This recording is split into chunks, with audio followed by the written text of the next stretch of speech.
Concerning ceremonies, why some be abolished and some retained. Of such ceremonies as be used in the Church and have had their beginning by the institution of man,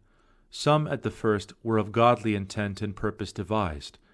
and yet at length turned to vanity and superstition.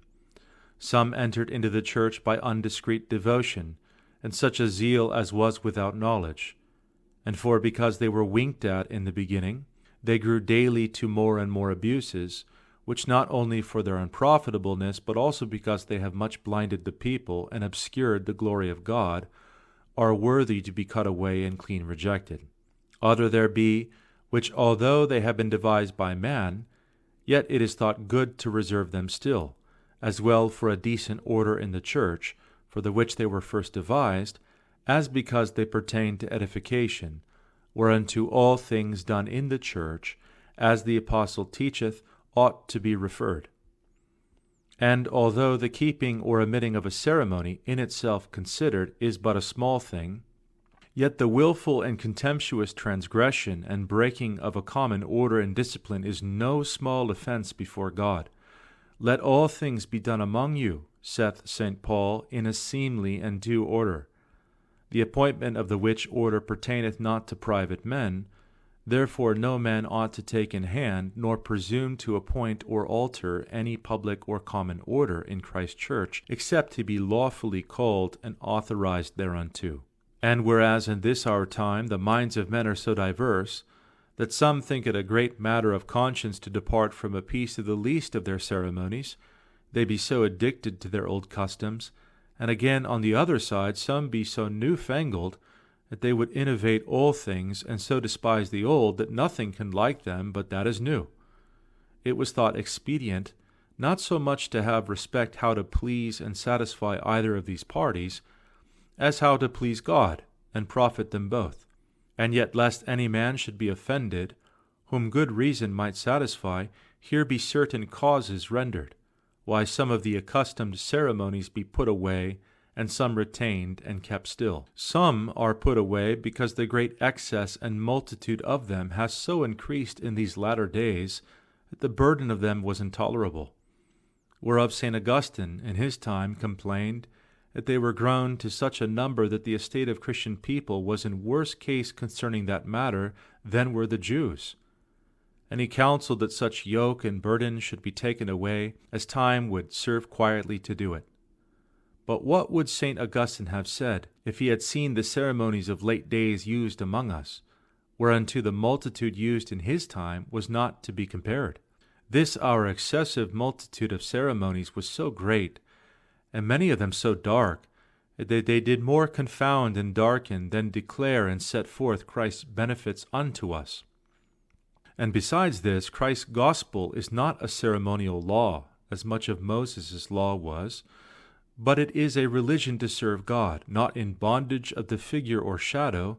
but in the freedom of the Spirit, being content only with those ceremonies which do serve to a decent order and godly discipline,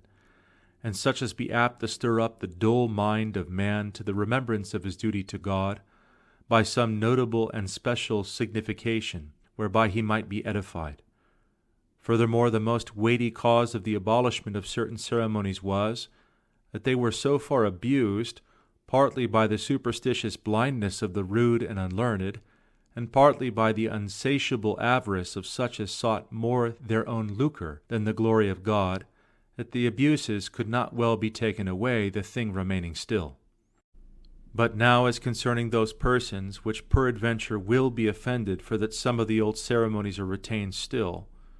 if they consider that without some ceremonies it is not possible to keep any order or quiet discipline in the Church, they shall easily perceive just cause to reform their judgments. And if they think much that any of the old do remain, and would rather have all devised anew, then such men granting some ceremonies convenient to be had, surely where the old may be well used, there they cannot reasonably reprove the old only for their age, without bewraying their own folly. For in such a case they ought rather to have reverence unto them for their antiquity, if they will declare themselves to be more studious of unity and concord than of innovations and newfangledness, which, as much as may be with the true setting forth of Christ's religion, is always to be eschewed. Furthermore, such shall have no just cause with the ceremonies reserved to be offended. For as those be taken away which were most abused, and did burden men's consciences without any cause, so the other that remain are retained for a discipline and order, which upon just causes may be altered and changed, and therefore are not to be esteemed equal with God's law. And moreover, they be neither dark nor dumb ceremonies, but are so set forth that every man may understand what they do mean, and to what use they do serve, so that it is not like that they in time to come should be abused as other have been.